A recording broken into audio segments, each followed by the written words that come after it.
Sir Kejriwal గారికి ED shock ఇచ్చింది sir. తన పార్టీ ఏదైతే ఉందో తనని కూడా దోషిగా చిత్రీకరించారు వాళ్ళు. మరి ఇది ఇప్పుడు కేజ్రీవాల్‌కి ఏ విధంగా నష్టం చేకూర్చే ఛాన్స్ ఉంది? ఎలా డీల్ చేస్తారంటారు? ఇక్కడ ఈ మధ్య కాలంలో కేజ్రీవాల్ కేసుకు సంబంధించి అనేక విషయాలు మార్పులు జరిగాయి. సో వాటిని మనం చర్చిద్దాం. ఒకటేమో పాజిటివ్‌గా చెప్పుకోవాలంటే సుప్రీంకోర్టు కేజ్రీవాల్ అరెస్ట్ విషయంలో అసలు మీరు ఎందుకు అరెస్ట్ చేశారు కేజ్రీవాల్ని, అతను దోషని చెప్పడానికి మీ దగ్గర ఉన్న ఆధారాలు ఏంటి, రిటర్న్గా ఇవ్వండి అని ఈడీని ఆదేశించింది. ఇది కొంత ఈడీకి ఇబ్బంది, ఎందుకంటే ఈడీ దగ్గర ఏ రకమైన ఆధారాలు లేవు. ఓన్లీ ఏంటంటే అప్రూవల్గా మారిన వాళ్ళ దగ్గర చెప్పించి ఈయన మీద కేసు పెట్టారు తప్ప వీళ్ళ దగ్గర కాంక్రీట్ ప్రూఫ్ ఏం లేదు. సో వాళ్ళు ఏంటంటే ఫలానా హోటల్లో కలిశారు, ఆ హోటల్ బిల్లు ఇతను పే చేశాడు, ఆ ఆధారం మాకుంది, అవన్నీ కూడా ఇతను నేరం చేసిన. ఇప్పుడు హోటల్కి వెళ్తాము, నా బిల్లు ఎవడో పే చేస్తాడు, వాడికి ఏదో క్రైమ్తో సంబంధం ఉంటుంది, దానివల్ల నేను ఆ క్రైమ్లో ఉన్నట్టు ఎలా అవుతుంది అనేది తేలదు. సో ఇక్కడ కొద్దిగా ఈడీకి ఇబ్బంది దీన్ని ఎలా ఎదుర్కొంటుందని. ఈ లోపల కేజ్రీవాల్ కింది కోర్టులో బెయిల్కి కూడా అప్లై చేసుకోవచ్చు అని కూడా కోర్టు చెప్పింది. సో అందువల్ల కేజ్రీవాల్కి ఈ రకంగా చూసుకున్నప్పుడు కొంతవరకు కోర్టు నుంచి కొంత ఉపశమనం దొరుకుతుందని చెప్పచ్చు. అయితే అమిత్ షా లాంటి వాళ్ళే సుప్రీంకోర్టు ప్రత్యేకంగా కేజ్రీవాల్ని చూసింది అన్న విమర్శలు కూడా చేశారు. కోర్టు కూడా సుప్రీంకోర్టు మేము విమర్శలను ఆహ్వానిస్తున్నాం, కానీ మేము అతన్ని ప్రత్యేకంగా ఏమీ చూడలేదు, మామూలుగా ఎనీ కేసులో ఇన్ని ముద్దాయిని ట్రీట్ చేసినట్టే మేము ట్రీట్ చేసాం, ఖచ్చితంగా అతను 2వ తేదీ సరెండర్ అవ్వాల్సిందే, దాంట్లో డౌట్ ఏం లేదు అని చెప్పారు. ఎందుకంటే కేజ్రీవాల్ సభల్లో ఏం చెప్తున్నాడంటే, మీరు కానీ నన్ను ఎంపీ ఎలక్షన్లో గెలిపిస్తే నేను జైలుకి వెళ్ళాల్సిన అవసరం రాదు అనేది కేజ్రీవాల్ చెప్తున్నాడు. అది పొలిటికల్ స్టేట్మెంట్, కేజ్రీవాల్ కూడా తెలుసు 2వ తేదీ వెళ్ళి సరెండర్ అవ్వాలని. కాబట్టి కోర్టు దానికి నాకు సంబంధం లేదు, అతను 2వ తేదీ అయితే సరెండర్ అవ్వాలని చెప్పింది. అంటే ఈడీ దాన్ని కౌంటర్ చేస్తూ చెప్పింది, అలా చెప్పడాన్ని ఖండిస్తున్నాము అని.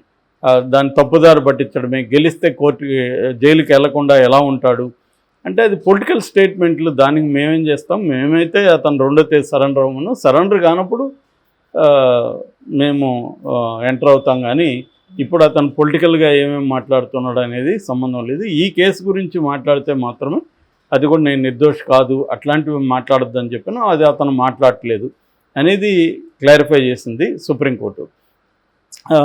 ఇక కేజ్రీవాల్కి ఒక షాకింగ్ ఇంకొక ఫ్యాక్ట్ ఏంటంటే, ఈ కేసులో దేశంలోనే ఫస్ట్ టైము ఒక పొలిటికల్ పార్టీని ముద్దాయిగా చేర్చడం. ఆమ్ ఆద్మీ పార్టీని కూడా ముద్దాయిగా చేర్చింది.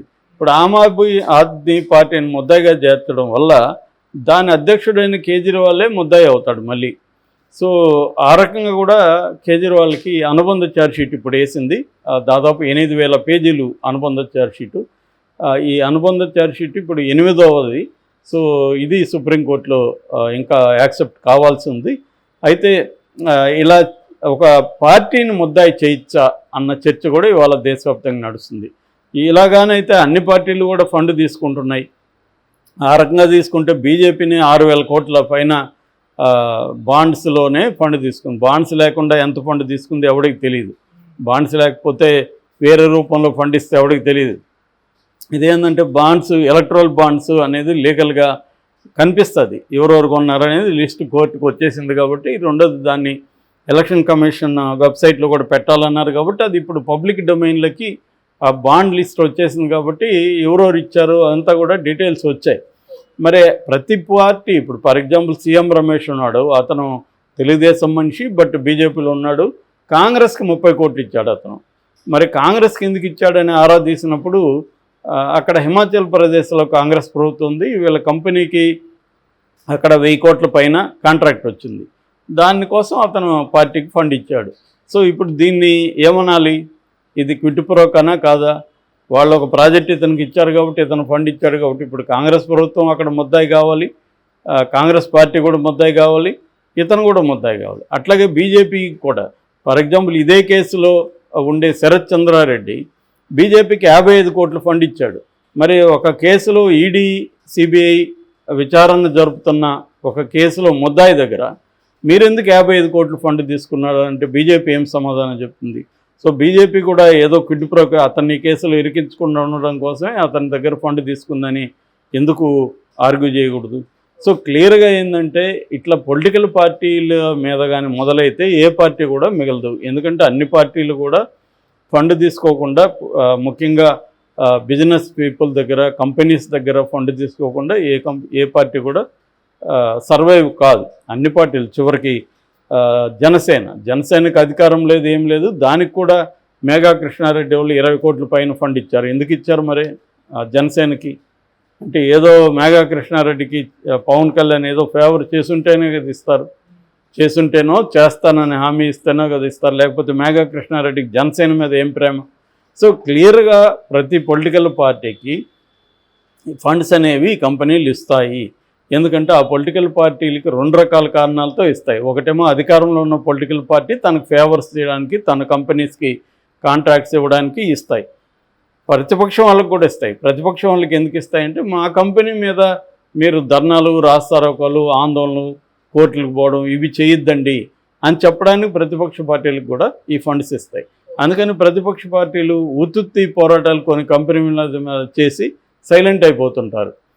ఎందుకు సైలెంట్ అయిపోయారంటే ఈ ఉత్తుత్తి పోరాటాల వల్లనే వాళ్ళకి డబ్బులు వెళ్తుంటాయి. నేను తిరుపతిలో పనిచేసేటప్పుడు పౌర హక్కుల సంఘంలో చూశాను. కమ్యూనిస్ట్ పార్టీలు కూడా ఇదే పని చేస్తాయి. ఏదైనా చేయాలంటే ఒక ఆ టౌన్కి బంధుకు పిలిపిస్తాయన్నమాట. బంధుకు పిలిపించి గందరగోళం చేస్తాయి. చేయగానే 2 రోజుల తర్వాత సైలెంట్ అయిపోతారు. అసలు ఫాలోఅప్ కానీ ఏముండదు.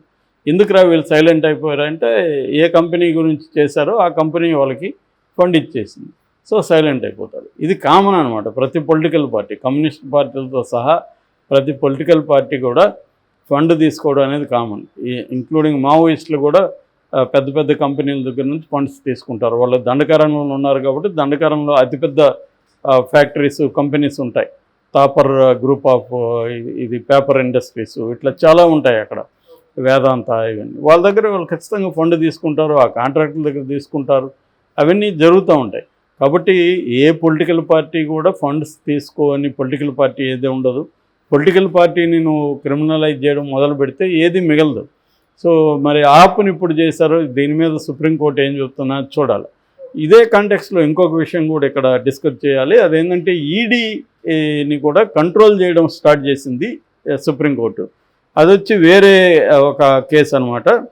అదేంటంటే తార్సెమ్ లాల్ అని ఒక అతను మీద ఈడీ నడుస్తుంది. ఆయన కోర్టుకి వెళ్ళాడు, సుప్రీంకోర్టుకి. నాకు బెయిల్ రాలేదు, కింది కోర్టులు 2 కూడా బెయిల్ రిజెక్ట్ చేశాయని ఆయన వెళ్ళినప్పుడు సుప్రీంకోర్టు ఈడీని ఏం చెప్పిందంటే, నువ్వు ఎవరినంటే వాడిని ఆధారం లేకుండా అరెస్ట్ చేయడానికి వీల్లేదు, మీ దగ్గర ఏమైనా ఆధారం ఉంటే కోర్టుకు పెట్టి స్పెషల్ కోర్టు దగ్గర పర్మిషన్ తీసుకున్నాకే అరెస్ట్ చేయాలి. సో ఒక సమ్మన్స్ ఇష్యూ చేసినాక అతను కస్టడీలో ఉన్నట్టు కాదు, అతను బెయిల్కి అప్లై చేయకూడదు. ఎందుకంటే బెయిల్కి అప్లై చేస్తే దీంట్లో సెక్షన్ 45 ప్రకారం పిఎంఎల్ఏ చట్టంలో బెయిల్ అనేది ట్విన్ కండిషన్స్ మీట్ అవ్వాలి. ట్విన్ కండిషన్స్ ఏవి? అతను నిర్దోషాన్ని నిరూపించుకోవాలి, తర్వాత బెయిల్ ఇచ్చినాక బయటకు వెళ్ళినాక కూడా ఏ రకమైన నేరం చేయనని కూడా కోర్టుని నమ్మించాలి. ఈ 2 కండిషన్లు అనేవి సాధ్యం కావు. నిర్దోషాన్ని ఎట్లా నమ్మించాలి అతను కోర్టుని? నా మీద ఇప్పుడు నా మీద ఒక నేరం మోపారు, నేను నిర్దోషాన్ని ఎలా నమ్మించాలి కోర్టుని? సో అందువల్ల బెయిల్ రావట్లేదు ఎవరికి. సో ఇది డ్రకోనియన్ లా అని చెప్తున్నారు. సో అందుకని వాళ్ళు ఆ కేసు కింద బెయిల్ అవసరం లేదు. సిఆర్పిసి 88 కింద బెయిల్ బాండ్స్ సమర్పిస్తే చాలు కోర్టుకి. అట్లాగే ఒకవేళ సమ్మన్స్ పిలిచినప్పుడు రాకపోతే ఫస్ట్ స్పెషల్ కోర్టు బెయిలబుల్ వారెంట్ని ఇష్యూ చేయాలి, దాని తర్వాతే నాన్ బెయిలబుల్ ఇష్యూ చేయాలి. ప్రాసెస్ ఫాలో కావాలి. సో లిబర్టీ అనేది, పర్సనల్ లిబర్టీ అనేది అత్యంత విలువైనది మన రాజ్యాంగం ప్రకారం అని ఒక రకంగా ఈడీని కొంత రెస్ట్రిక్ట్ చేసిందని కూడా మనం చెప్పుకోవచ్చు. సో ఇది బేసిక్గా. ఇవన్నీ కూడా కవితకు కూడా హెల్ప్ అయ్యే అవకాశాలు ఉన్నాయి. రేపు కవిత కూడా బెయిల్కి ఆల్రెడీ ట్రై చేస్తుంది. సో కవితకి ఏమన్నా వీటి వల్ల హెల్ప్ అయ్యి త్వరగా బయటకు వస్తుందేమో అనేది కూడా మనం చూడాలి.